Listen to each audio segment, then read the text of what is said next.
I spent the better part of the past year working as an undercover journalist. Nothing too exciting, just a young woman in the city trying to make ends meet. I received an email from the editor that I was being assigned what could be the biggest job of the year and to report to my boss on Monday morning. The email was sent public, so everyone at work was acting a bit strange. Some congratulatory and others envious. I nervously waited for my boss in his office. He was running late, but just as I started to become impatient, he arrived. He apologized for his tardiness, handed me a lukewarm cup of coffee, and told me he was going to cut to the chase. Apparently, he heard rumors from his nigger Omar that a group of protesters were going to be at the Donald Trump rally, and shit was expected to hit the fan. He said he needed somebody with a pair of balls to go out there and get the story. I accepted not just because I had the balls, but because I was a competent and able woman.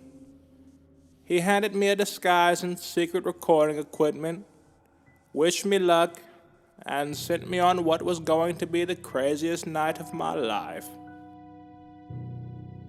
I arrived at the Donald Trump rally about 30 minutes before he was set to take the stage, and the place was pretty packed.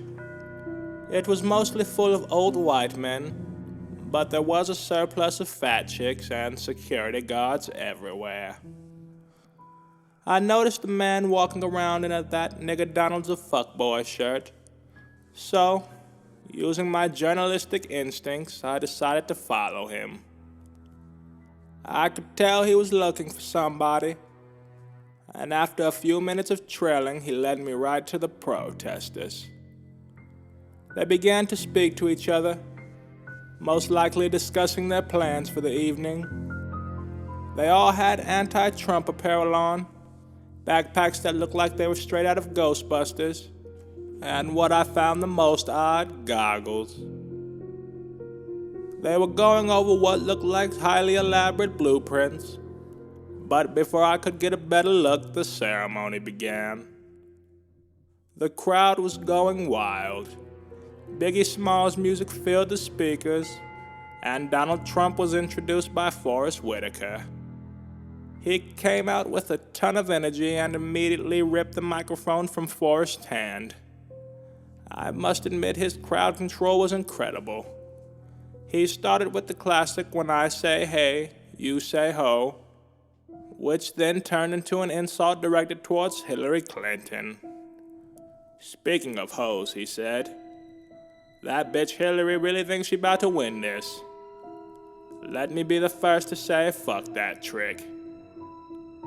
The crowd ignited with applause. Then after a 5-minute standing ovation, they finally settled. Donald began to speak. He thanked everyone for coming out and for their commitment and support, and said it was almost time for the empire to rise again. After he said that, the lights cut off. It was pitch black, and after a few moments they cut back on, and Donald was dressed in a hooded robe. The mood was much darker. Security guards began walking around collecting cell phones and IDs, something my boss warned me about prior. After the guards were done collecting the phones, Donald began to speak again. He informed the crowd that before the ceremony could go on any further, that he had to address a rat. Two security then pulled on stage one of the protesters I seen from earlier. I immediately looked to where they were, but they were gone. Donald then raised his hands and electricity began to flicker on his fingertips.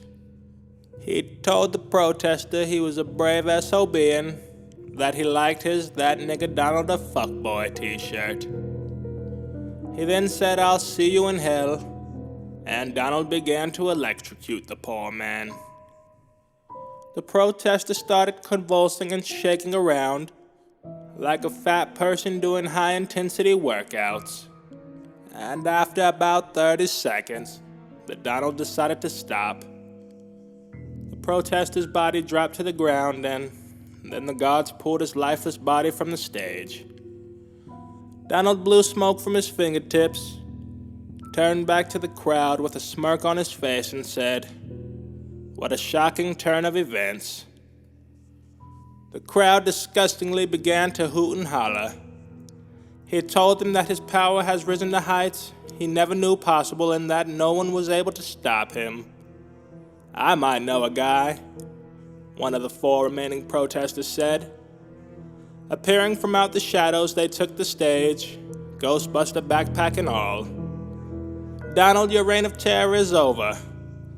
Susan, initiate the protosonic space converter." One of the protesters with the laptop began typing rapidly and said, "Kiss my grits." Donald, looking fed up, simply replied, "That's enough," and began to raise his hands. But before he could summon enough energy to finish off the protesters, a wormhole appeared above the stage. "Holy shit," someone screamed. "That wormhole is highly unstable. Where's my car keys?" The audience gasped in terror. I searched for an exit, but to no avail. I turned around to see what was going on, and a body began to descend from the wormhole.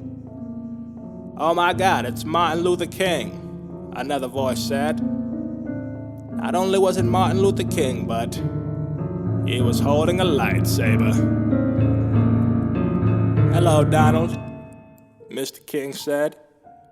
"It's been quite some time." Donald looked shocked, and after a moment he gathered himself and replied, "Hello. To what do I owe your pleasure, Martin?" "I'm here to slay you, Donald. You're out of control, and this ends now." Donald, looking irritated, said, "Well, let's give these folks a light show." He then drew a red lightsaber, and Martin replied, "Let's dance." The two then battled in what was one of the most intense lightsaber duels known to man. Mr. King's swordsmanship was more fine-polished than any Jedi in the Star Wars films to date, and Donald was clearly outmatched. After 12 minutes of the two dueling, Donald and Mr. King became engaged in a lightsaber clash. Donald's strength was fading, and Mr. King was in position to finish him. In a last-ditch effort, Donald screamed "time out," and he pleaded something was in his eye. Martin looked a bit confused and began to let up when, luckily, somebody said that Donald was lying and that it was a trick. Mr. King, angered by the deceitful tactic, then kicked Donald in the chest. Using the leverage, he transitioned into a graceful backflip. Midway through, while 8 feet in the air, Mr. King used the force, and he threw his lightsaber in boomerang fashion. It then sliced Donald Trump in half. Mr. King then caught his lightsaber and landed the backflip in one spectacular example of Jedi wizardry. Donald's goons then retrieved his body. "The wormhole won't hold much longer, Mr. King. It's now or never," somebody screamed. Mr. King then began to ascend back into the wormhole. He said goodbye to everyone still in attendance, and he left. I finally found an exit and hightailed it out of there, and straight to my boss's house. I arrived and handed him a DVD copy of the events that transpired. He invited me in to view it, and we watched it in its entirety. After it finished, he didn't say a word. He just stood up, walked to the DVD player, removed the disc, and snapped it over his knee. He told me to please get the fuck out and take that CGI bullshit with me. I soon received a text that I was fired and to clear my desk by the morning. I know you probably don't believe me. I wouldn't either had I not seen it myself. Anyways, I decided to delete the footage and move on with my life. I got a job at Baskin-Robbins and things have been pretty good. I heard Donald recovered and he's set to take on Hillary Clinton. I hope neither of them win.